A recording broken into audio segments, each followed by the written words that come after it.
हजरत इब्राहिम अलैहिस्सलाम अल्लाह के वो नबी थे जिनका दिल तौहीद की रोशनी से भरा हुआ था। उनकी जिंदगी अल्लाह की बंदगी और लोगों को सही रास्ते की दावत देते हुए गुजरी, लेकिन उनके दिल में एक दुआ सालों से बसती थी, एक नेक और फरमाबरदार बेटे की। कई सालों के इंतजार के बाद अल्लाह ने उनकी दुआ कबूल की और उन्हें हजरत इस्माइल अलैहिस्सलाम जैसा प्यारा बेटा अता किया।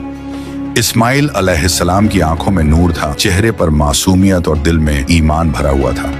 वो बड़े हो रहे थे और धीरे धीरे अपने अब्बा की तरह अल्लाह के फरमाबरदार बनते जा रहे थे। साल बीतते गए और फिर एक रात हजरत इब्राहिम अलैहिस्सलाम ने एक अजीब और गहरा ख्वाब देखा। वो अपने ही बेटे की कुर्बानी कर रहे हैं। वो घबराकर जाग उठे, लेकिन जल्द ही समझ गए कि ये ख्वाब कोई साधारण सपना नहीं बल्कि अल्लाह का हुक्म था, क्योंकि नबियों का ख्वाब हक होता है। दूसरी और तीसरी रात भी उन्हें वही सपना नजर आया और अब उनका यकीन पूरा हो चुका था कि ये कुर्बानी अल्लाह की तरफ से है। ये इंसानी इतिहास का सबसे बड़ा इम्तिहान था, एक तरफ पिता का प्यार और दूसरी तरफ रब का हुक्म। सुबह हुई तो उन्होंने इस्माइल अलैहिस्सलाम को अपने पास बुलाया और नरम आवाज में कहा, बेटा, मैंने ख्वाब में देखा है कि मैं तुम्हारी कुर्बानी कर रहा हूँ, तुम क्या कहते हो? इस्माइल अलैहिस्सलाम ने एक पल के लिए सोचा, फिर पूरे यकीन और सुकून से कहा, अब्बा जान, जो आपके रब का हुक्म है वही कीजिए। अगर अल्लाह ने चाहा तो आप मुझे सब्र करने वालों में पाएंगे। ये सुनकर हजरत इब्राहिम अलैहिस्सलाम की आंखें भर आईं। इतना छोटा बेटा लेकिन ईमान पहाड़ों जैसा मजबूत। दोनों ने सफर की तैयारी की और मिना की तरफ रवाना हो गए। रास्ते में शैतान ने कई बार उन्हें रोकने की कोशिश की, कभी बूढ़े के रूप में, कभी राहगीर बनकर और कभी सीधे आकर कहता, इब्राहिम, ये तुम क्या कर रहे हो? ये तुम्हारा बेटा है, इसे कैसे कुर्बान कर सकते हो? लेकिन इब्राहिम अलैहिस्सलाम हर बार उसे पहचान लेते और पत्थर मारकर भगा देते। इस्माइल अलैहिस्सलाम भी पत्थर मारते और कहते, दूर हो जा। आज भी हज में रमी का अमल इसी वाकया की याद है। जब दोनों मिना पहुंचे तो इस्माइल अलैहिस्सलाम ने कहा, अब्बा जान, मेरी आंखों पर पट्टी बांध दीजिए, मैं डरता हूं कि कहीं